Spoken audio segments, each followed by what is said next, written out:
residents. We need hires.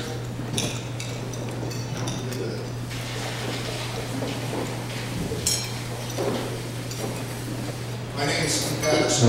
I'm with Oregon Mutual Insurance and this year chairman of the McMinville Area Chamber of Commerce. Welcome to Hot Topics Luncheon, sponsored by the Chamber and the McMinville City Club. Before I get started, I'd like to make a brief announcement. The Chamber is featuring the Hummus School of Music at our first Wine Country Christmas concert at the First Presbyterian Church. Tickets are on sale here at $10, $5 for children. You get a CD that a lot of local artists contributed to making last year if you attend, and we would sure like to see you there. Today we're privileged to be joined by both candidates for the first congressional district seat vacated by David Boone. On behalf of the Chamber, my friends at the City Club and our community, we appreciate that the candidates agreed to join us. The Chamber has not and does not endorse candidates for office, but we support a healthy business climate and we support our communities. Today's format is intended to allow us to hear from both of our candidates who are asking for our votes on the January 31st, 2012 special election. The candidates have been told that they have 15 minutes for any remarks on any issues that they wish to address us, and then we will have a question and answer period for an additional 15 minutes. With regard to that time, I want to be fair to both candidates. Mr. Cornilles will be our first speaker. But before I introduce him, let me acknowledge some local elected officials that we have with us. State Representative Jim Whiter.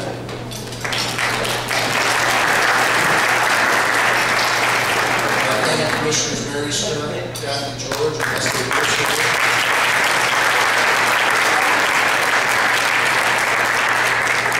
District Attorney Brad Berry,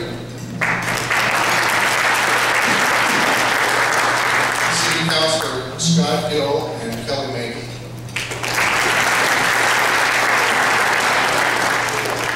And I certainly admire people that put themselves up for the rigors of life, and it's in that vein that I'm going to introduce our first candidate, Rob Cornilles. His wife, Allison, started GameFace Incorporated, which advises professional sports franchises. He started that business in 1995. His business idea has become a consulting and executive training firm serving the sports industry worldwide. GameFace also works with organizations in traditional industries like manufacturing, retail, and professional services. Rob and Allison headquartered their GameFace in Walton. Though I understand many of your clients are east of Mississippi, so they've made Oregon home. They employ about 60 of our fellow Oregon residents. Rob indicates that his company has advised and trained more than 30,000 sports executives in pro and college ranks. And he takes great pride in having consisted in the placement of more than 500 individuals in full-time jobs in the sports industry. Rob is a graduate of BYU, proud father of 3 sons. He and Allison, his wife of 25 years, met in Newburgh, where they were high school sweethearts at Newburgh High. And so for today, we're going to give you a pass on that. Rob serves on the board of directors of the Special Olympics of Oregon, the Oregon League of Minority Voters, the Oregon International Air Show, Umpqua Bank Regional Division, and the Virginia Garcia Memorial Health Centers Foundation, which is a community health center dedicated to providing medical services to uninsured and low-income residents. Besides helping to create an environment where small business owners and entrepreneurs will be able to build successful companies right here in Oregon as a major motivation for his run for Congress. Ladies and gentlemen, it's my pleasure to introduce, and let's give a warm McMinville welcome, the Republican nominee for Oregon's first congressional seat in the United States House of Representatives, Rob Cornilles.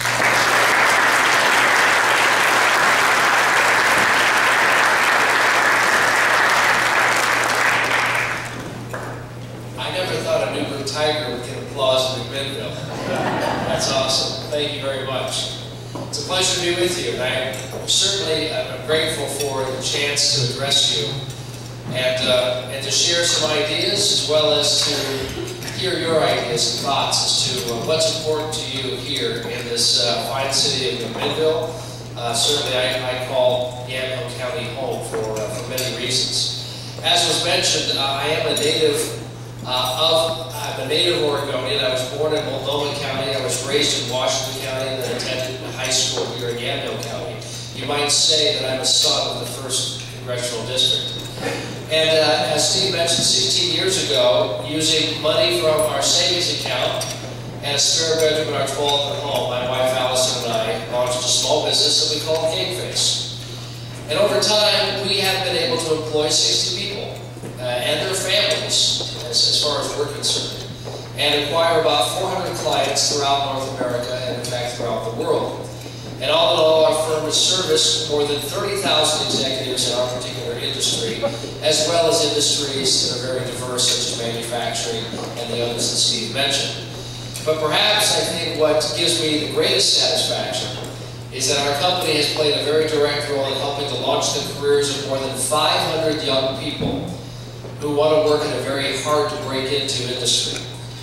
Yet I will tell you that despite these accomplishments, as the father of 3 sons, I often wonder how my kids and my future grandkids and your kids and grandkids, and perhaps even great-grandkids, are going to find or build a career right here in our state.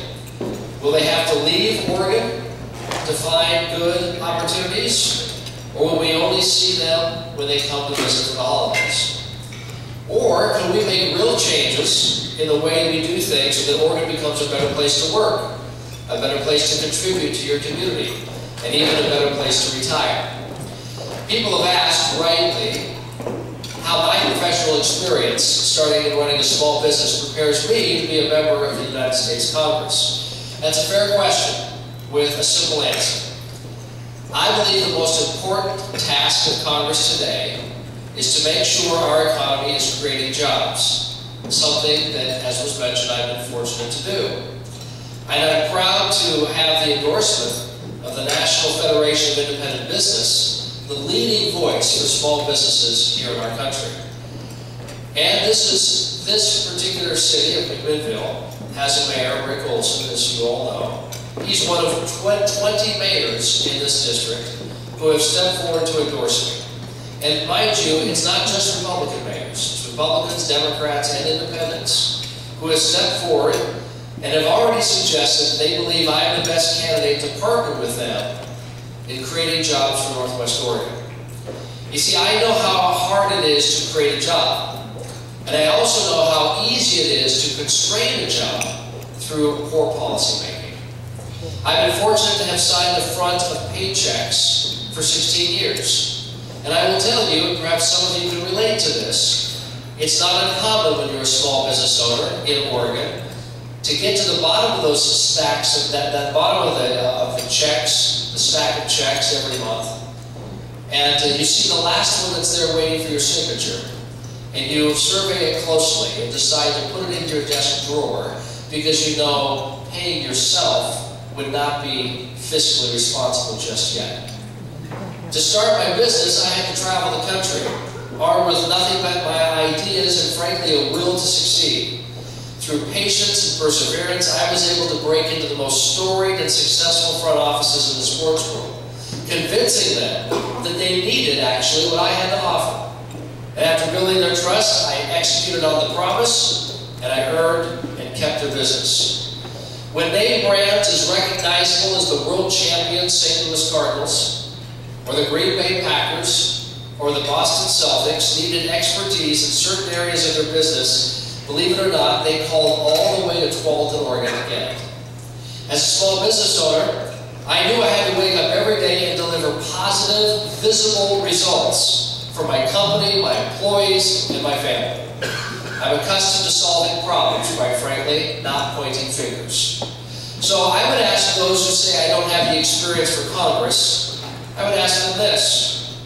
We've been electing lawyers turned career politicians for years now. How do you like the results that's getting us? I'm wired, you see, to create jobs, launch careers, build consensus, and work within a budget. I've been on payroll for 194 straight months. I think we need more of that skill set in Washington, D.C., not less. So if I'm fortunate enough to have been chosen by the voters in the 1st District, what would I do in Congress? Well, while it seems typical of candidates, especially those who've never actually created a job in the private sector, to lay out a 100-point plan on how they're going to fix the economy, or worse yet, no jobs plan at all, I'd like to focus today on 3 pillars that I think are essential to growing our economy. The first is very simple. We need a simple, predictable, fairer tax code.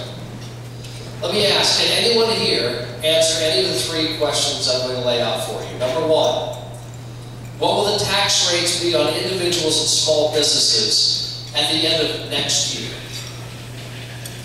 What will the tax rate be on investments and new businesses a year from now?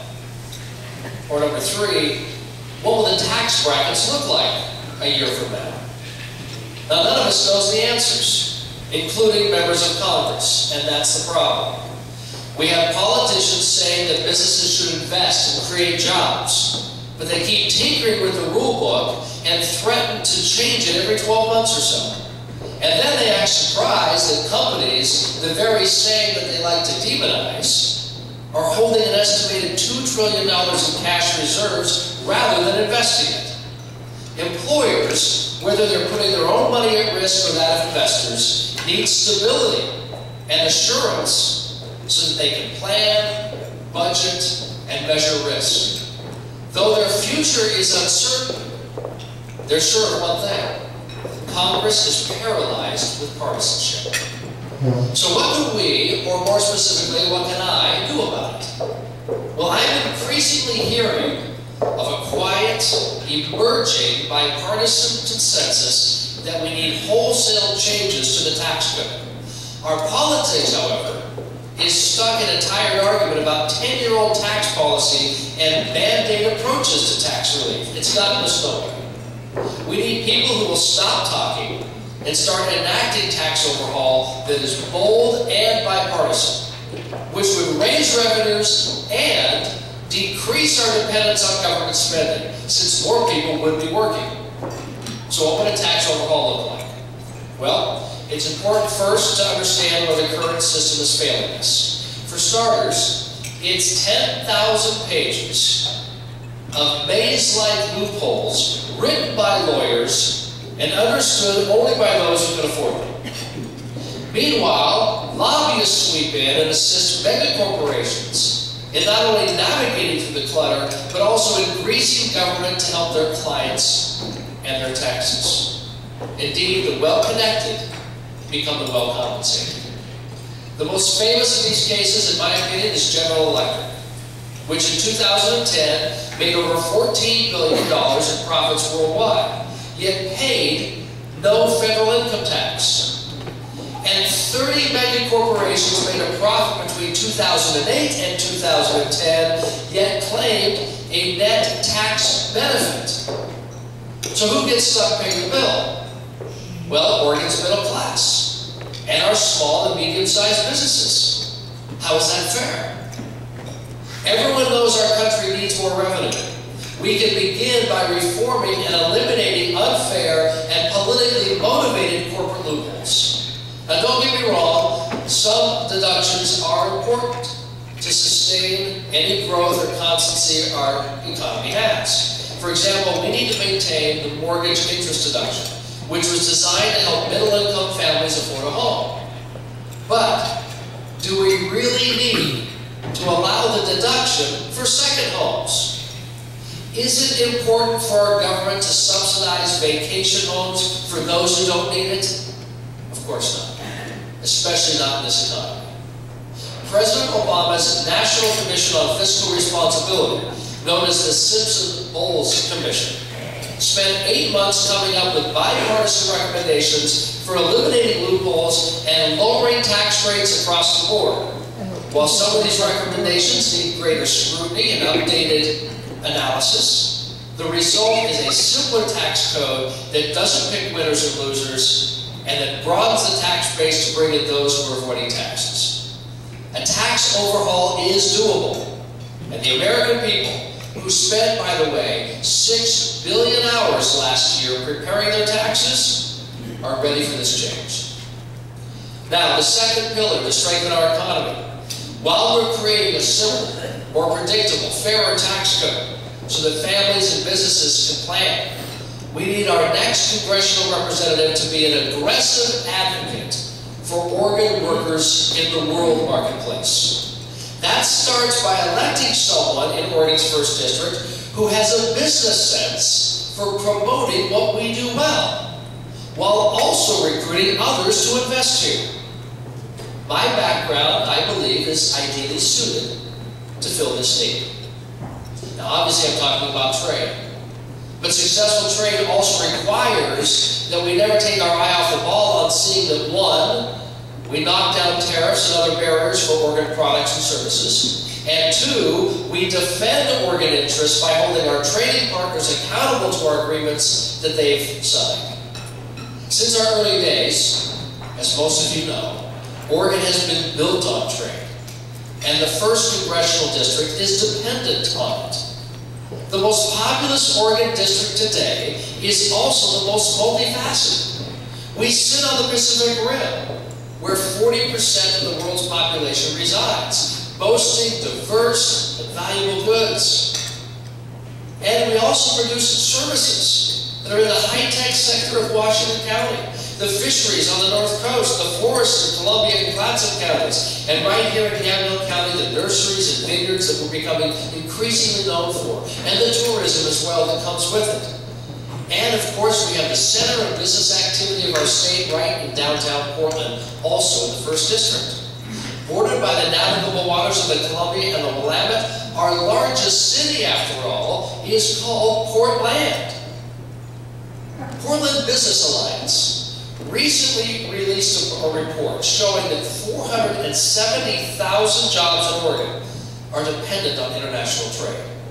And specific to the Portland region, the Brookings Institution estimates as many as 268,000 jobs depend on international business. Truly, our assets are the envy of districts throughout the country and are the basis of our current and future jobs, but only if we take advantage of our strengths. It's time for leadership that will capitalize on our growing world economy that happens to want our products. I will work to provide greater access to what we produce. Specifically, our largest employer in the 1st District is Intel. 80% of their revenues is earned overseas, drawing a direct line between its trade success and the $3 billion D1X investment that you know about in Washington County that they put in. As we consider our current partners in Asia, we look, of course, to South Korea, which is purchasing nearly $1 billion of Oregon goods this year alone. And that was before the recent free trade agreement that was signed back in Washington, which I alone supported among the 2 leading candidates that you'll hear from today. And in China, our biggest trade partner, Oregon is exporting over $3 billion in goods in 2011. This figure doesn't even capture the value of Oregon's leading services, like software, architecture, and engineering, which we export. I give this context only to underline how important China is as a market for Oregon workers, but it's a trade relationship that requires each side played by the rules to which it has agreed. For instance, I support Solar World's effort to crack down on illegal Chinese subsidies of solar panels, because I believe in a vigorous defense of our companies and our local workers. Just as aggressively as I will fight to move Oregon products around the world, I will vigorously fight to make sure we are competing on an even playing field. Ladies and gentlemen, trade is an essential part of rebuilding a prosperous Oregon and nation. And we need to continue to enact and monitor agreements that open up new markets for the 1st District. If we're allowed to compete, I know we can win. Now, while we build a simple, predictable, and fair tax system so our entrepreneurs and businesses can invest, and as we aggressively help them find new customers around the world, Congress has to get serious about getting our country's fiscal house in order. A balanced budget is the right thing to do for job creation today and for tomorrow. This is the third pillar of a sound economy. In 1997, President Clinton, a Democrat president, along with a Republican Congress, balanced the budget. And at that time, we created a budget surplus. We ran surpluses while driving unemployment down to 4%. So it can be done. It has happened before. So reform isn't rocket science. It just requires political leadership and a desire to solve problems, not jockey for the next election. It requires putting people before partisanship. And maybe it means we need to get rid of longtime insiders who are more focused on climbing the next run of a political career than serving the public interest. One thing running a business has taught me is that sustained revenues seem to fix most problems. That's why I believe the best way to balance the budget is to grow the economy. And the first two plans I laid out are the cornerstones of any jobs plan. We're facing right now in 2011 a $1.3 trillion deficit, the largest, or excuse me, the second highest in our country's history. We have a $15 trillion debt. In order for us to give consumers and investors and businesses confidence again, we have to show fiscal restraint in Washington, D.C., and a balanced budget amendment phased in over time, not immediately, but over time, would give people that confidence again, not only in their government, but also in their economy and in the leadership that runs this country.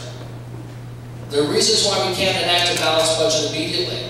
First of all, it would require massive tax hikes and dramatic cuts in services that we rely on, both our seniors and those who need our help, not to mention our national security.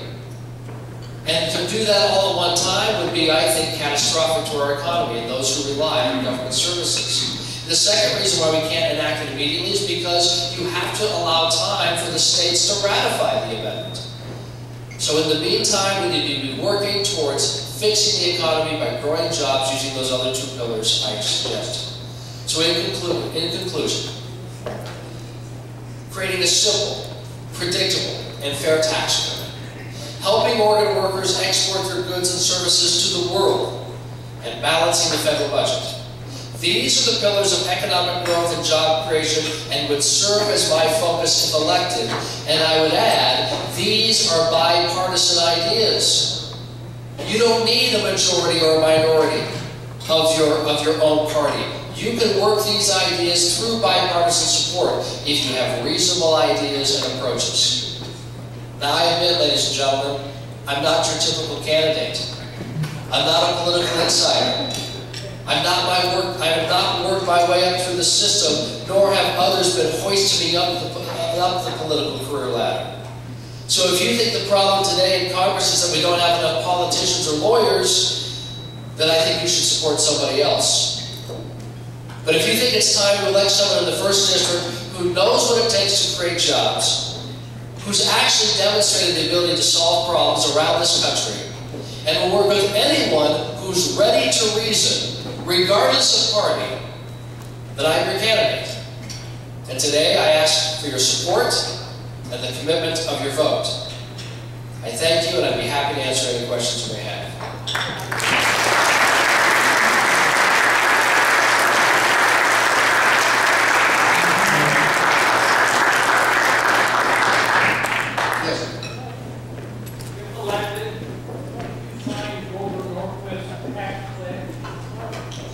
The question was, if elected, would he sign the Grover Northwood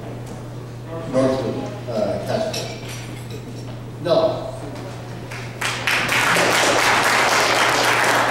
I got beat up in my own primary as a Republican for not signing any pledges written by insiders in Washington, D.C. I refuse to be beholden to lobbyists. I'm beholden to the people who will elect me in the 1st District of Oregon. This is not to suggest that I believe we need to increase taxes, however. It means that we need to fix the tax system. And continual, as I've said in my remarks, continual band-aid approaches are not doing our country any good. They're not building any confidence in the marketplace. They're not encouraging me as a small business owner to take risk and hire. So rather than just take these piecemeal approaches every 12 months or so, I want to go back and actually fix a broken system. I believe others who are running in this race just want to defend it. I want to fix it. There's a big difference. So, while I took a lot of heat from my party, some people in my party I should add, for not signing that pledge, obviously, that type of partisanship is what's getting into this position today where we can't see both members of Congress, both parties in Congress actually coming together and sitting at a table together and talking about our problems and coming up with reasonable solutions. Yesterday, Senator Ron Wyden spoke in Portland at a business conference at the convention center. And he said that we need to have more people in Washington who are not answering to pledges, but answering to people. Now, Ron Wyden and I don't agree on a lot of things, but we certainly agree on this one. And that's why I look forward to being a part of the delegation, creating more balance in the Oregon delegation, which I frankly think we are badly in need of, and bringing best ideas to the table and see if we can't do something productive for the American people. Yes.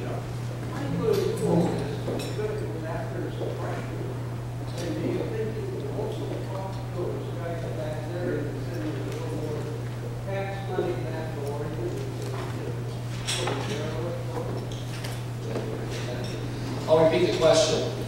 The question was, whatever happened to Amelia Earhart? And that's a great question, sir. That might be easier for me. No, the question was, how can a freshman go back to Congress and affect any positive change? And how can you also defend the interests of your own district? Because I believe what the gentleman is asking is, when he pays taxes to the federal government, he'd like to think that perhaps he's going to see a return on that investment right back here in Oregon. Well, let me answer the question very simply. Well, I'll try to make it simple. First of all, as a Republican, I know who the leader of the Republican Party is in Congress. It's Speaker Boehner, John Boehner. I've had face-to-face conversations with John Boehner. And in so many words, I've suggested to the Speaker that if he expects me to get elected and then go back there and just push a button on his behalf, he's sort of mistaken. Because I'm not running for John Boehner. I'm running for Oregon, especially the 1st District, specifically the 1st District, which has been, for me, a forgotten district for too long. We have not had effective, strong voice and advocate in Congress. Now, John Boehner has heard me say this more than once, as have other leaders of the Republican Party, such as Eric Cantor, Kevin McCarthy, even our own Greg Walden. It's not to suggest I'm going to work against them. I'm sure I'll probably vote more with them than I would the other side. But here's why I'm confident in that I'm going to be able to go back and do what's right for the 1st District. John Boehner is a pretty smart and pragmatic individual. He knows I'm not running for a district in Texas, or Oklahoma, or even Idaho. He recognizes that the 1st District of Oregon is one of the most diverse, eclectic in the country. If I go back there and vote 98% of the time with my party, like my opponent, quite frankly, has done in Salem for the last 5 years, then I will be a partisan, and I don't believe that I could be an effective congressman for this district, let alone be re-elected. And I'll announce right now, once I'm elected on January 31st, I'm announcing re-election for November of 2012. That shouldn't be a surprise to you. In order for me to be elected in November of 2012, 11 months from now, the people of this district have to see me as a representative, not a partisan. This gives me leverage, ladies and gentlemen, to go back there and do what's right. If I was a sure thing, you can bet I would be pressured to just vote party lines. This has been a Democrat-controlled district for nearly 40 years. You can bet if we have more of the same, they're going to demand more button pushing from the Democrat representative in this district. But to have a Republican in this unique district finally taking a chance to represent this dynamic part of our state, it gives me leverage, it gives me autonomy, it gives me independence that we haven't seen in years. That benefits me, it benefits you, it'll benefit our state. I can't wait for that opportunity if you'll grant it to me. Okay, we have time for another question. And back. Yes, you. How many terms do you imagine yourself serving? The question is, how many terms do I imagine myself serving? I don't know the answer, because enough to be effective. Enough so that I can say I left it better than I found it.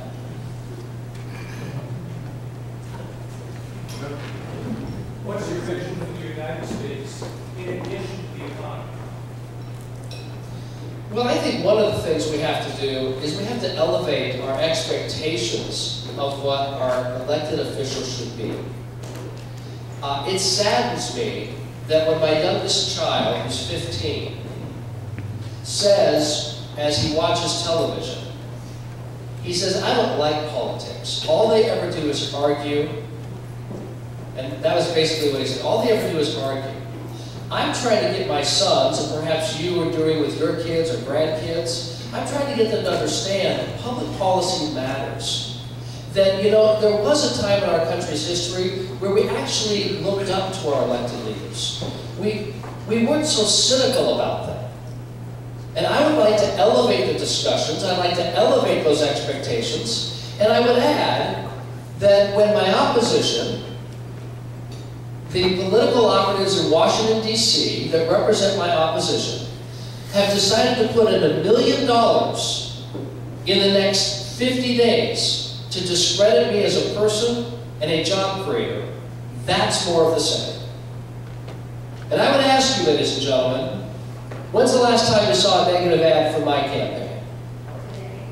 You have not seen a negative ad for my campaign.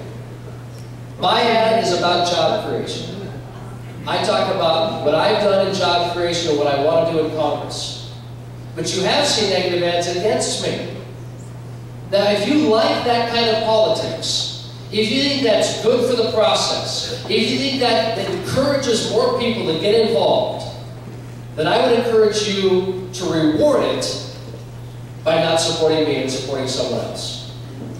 But if you're tired of that kind of politics, if you don't think it's getting us anywhere, and I would encourage you to do what you're asking me to do, and that is be bipartisan.